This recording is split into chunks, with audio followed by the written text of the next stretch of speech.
দেখুন, সর্বপ্রথম বলে আমাদের যে প্রেস কনফারেন্স ছিল না, এটা হচ্ছে ডিলেট হওয়া নাগরিকত্ব যারা আছে তাদেরকে ফিরিয়ে দেওয়া হোক। সেটা কারণ কি? কারণ দেখুন, আমার হাতে আছে এখানে যে গৌতম রায়, উনি সিআরপিএফের সিআরপিএফের 24 বছর চাকরি করে, সে চাকরি করে রিটায়ারমেন্ট নিয়ে সে পেনশন পাচ্ছে। পেনশন পাওয়ার সঙ্গে সঙ্গে তিনি পিস্তলের লাইসেন্সধারী, তিনি ইউনাইটেড ব্যাংকে চাকরি করছে এবং এবং উনি টোটালিভাবে ওকে ডিলেট করে দেওয়া হয়েছে। সেই 6 নম্বর ফর্ম দেখুন, 6 নম্বর ফর্ম ফিল আপ করেছে উনি। 6 নম্বর ফর্মে আপনারা দেখতে পাচ্ছেন, 6 নম্বর ফর্ম ফিল আপ করেছে, নতুন করেছে আবার যাতে ভোটার লিস্টে নাম ওঠে। তিনি ছিলেন আমাদের সিএফের এক্স সিএপিএফের উনি একজন কার্যকর্তা, আমাদের এক্সম্যানের যে সংগঠন আছে তিনি একজন মেন বডিতে আছে, কোর কমিটিতে, এবং তার নাম গৌতম রায় এবং সে সিআরপিএফের। দেখুন, এটা হচ্ছে আইডি কার্ড ওনার, এটা আইডেন্টি কার্ড, যেটা আইডি কার্ড বলে আমাদের, সেটা। তাহলে আজকে দেখুন, একজন সেনাবাহিনী এবং প্রাইমারিতে চাকরি করে যদি তার নাম ডিলিট করে দেওয়া হয়, তাহলে আজকে এই দেশের ইলেকশন কমিশনারকে আপনি কী বলবেন? এবং আজকে যে একজন সেনাবাহিনী যে হাতিয়ার নিয়ে ডিউটি করলো, তাকে বলে দেশভক্তি, যেটা বলে দেশভক্তি করেছে, 11 মাস ট্রেনিং করে, এ 24 বছর সার্ভিস করে আসার পরে তার যদি ডিলিট করে দেওয়া হয়, তাহলে এর চেয়ে কী করুণতম কাহিনী কী হতে পারে? তিনি আজকে, ওনাকে যখন ডাকলাম, উনি বলল, স্যার আমি যেতে পারছি না, কিন্তু আপনি আমার ব্যাপারটা তুলে ধরবেন। কারণ তুলে না ধরলে পরে আমার মতো এরকম কয়েকশো নাগরিক, বেনাগরিক বাংলা দ্বারা পুরো ভারতবর্ষ হতে পারে। কারণ আজকে যদি আমরা আওয়াজ না তুলি, এর পরবর্তীকালে যেমন দেখেছেন আর্মিদেরকে এবং ডিফেন্সের যারা এক্সম্যান, তাদেরকে রাস্তার মধ্যে খাড়া করে লাইনে দাঁড় করে তাদেরকে এসআই ফর্ম হাতে নিতে হচ্ছে। তার জলজ্যান্ত প্রমাণ হচ্ছে ইনি।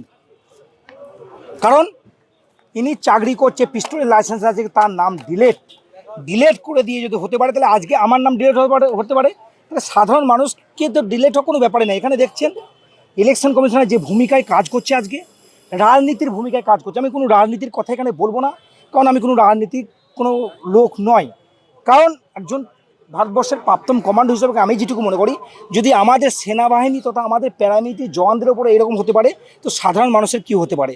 তার জলজান্ত প্রমাণ এটা আপনারা তুলে ধরবেন। আমি অনুরোধ করছি সকলকে, আমার ভাই এবং বোন যারা আছেন প্রত্যেককে আমি অনুরোধ করছি, এই ব্যাপারটা তুলে ধরা উচিত। কারণ আজকে উনি গেছে, কালকে যদি প্রতিবাদ না করা হয় রাস্তার মধ্যে দাঁড়িয়ে, তাহলে কিন্তু এরপরে পরবর্তীকালে দেখবেন আপনাদের মতো সাধারণ যারা মিডিয়াতে কাজ করে এবং যারা কোনো সংগঠনের সঙ্গে যুক্ত, যারা প্রতিবাদের ভাষা শুনলে তাদের নাম ডিলিট করে দিতে পারে, এরপরে চিহ্নিত করতে পারে। অতএব আমি অনুরোধ করব, এই যে ভাইটা যেটা ডিলিট হয়েছে, আমার যে স্যার যিনি 24 বছর এক্সম্যান চাকরি করার পরে ডিলিট হয়েছে, এর আমি তীব্র প্রতিবাদ, ইলেকশন কমিশনকে আমি অনুরোধ করছি, ওদের আমি প্রতিবাদ করছি এবং তীব্র ধিক্কার জানাচ্ছি। কারণ একজন প্রাক্তন সেনাকে যদি আপনাকে ডিলিট করে দেবেন, আপনাদের সাধারণ মানুষের কী হতে পারে এটা আপনারা বুঝে দেখুন। অতএব ইলেকশন কমিশনার পুরোপুরি ভাইবন্দিভাবে কাজ করছে। ইলেকশন কমিশনার উপরে আজকে আঙুল তোলাতে বাধ্য হচ্ছে, কারণ আমি একজন সিএপিএফের এক্স সিএপিএফের এখানকার আর্ম পুলিশের আমি প্রেসিডেন্ট। কারণ আমার এটা কর্তব্য, এটা আমার দায়িত্ব। অতএব আমার প্রত্যেক নাগরিকের যেমন দায়িত্ব আছে, আমাদের পোস্টের মধ্যে দায়িত্ব আছে। আমি অনুরোধ করব যাতে এই ডিলিট হওয়া নাগরিকত্ব আবার ফিরে পাই এবং এরকম যেন কারোর সঙ্গে না হয়, এটাই আমার অনুরোধ। শুভেন্দুর অস্তিত্ব শেষ হয়ে গেছে, অস্তিত্ব তো বানার কথা। শুভেন্দুকে প্রশ্ন করুন না, তো আমার কাছে পেপারস আছে, নিয়ে যান। যে সেনাবাহিনীতে 24 বছর চাকরি করে, প্যারামিলিটারি 24 বছর চাকরি করে, তাকে ডিলিট করা এর জবাব কে দেবে? শুভেন্দু অধিকারী দেবে?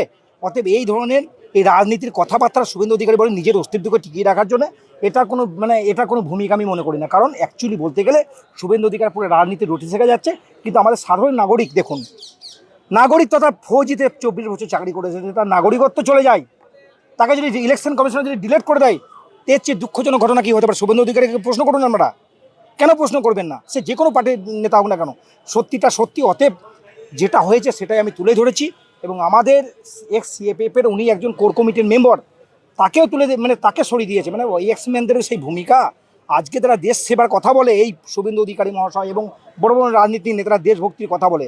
একটা জিনিস বলুন তো, যারা 11 মাস ট্রেনিং করার পরে 24 বছর চাকরি করার পরে, তাকেও কি দেশভক্তির পরীক্ষা দিতে হবে? এর চেয়ে নির্লজ্জ আর দুর্দশা এবং দুঃখজনক ঘটনা কী হতে পারে? আর কি বলবো? রোহিঙ্গাতে দেখুন, রোহিঙ্গা দলে বলে রোহিঙ্গা বলে কিছু নেই। নিজে হয়তো রোহিঙ্গার কথা যেটা বলছে রাজনীতি নেতারা, কারণ সে রোহিঙ্গার কথা, সে তো তার আইডি কার্ড দেখাচ্ছে, দেখুন তার আইডেন্টি কার্ড, বাকি আরও পাসপোর্ট সবই আছে, শুধু তার আইডেন্টি কার্ড দেখালাম আমি, বাকি তো অনেক কিছুই আছে ওর মধ্যে।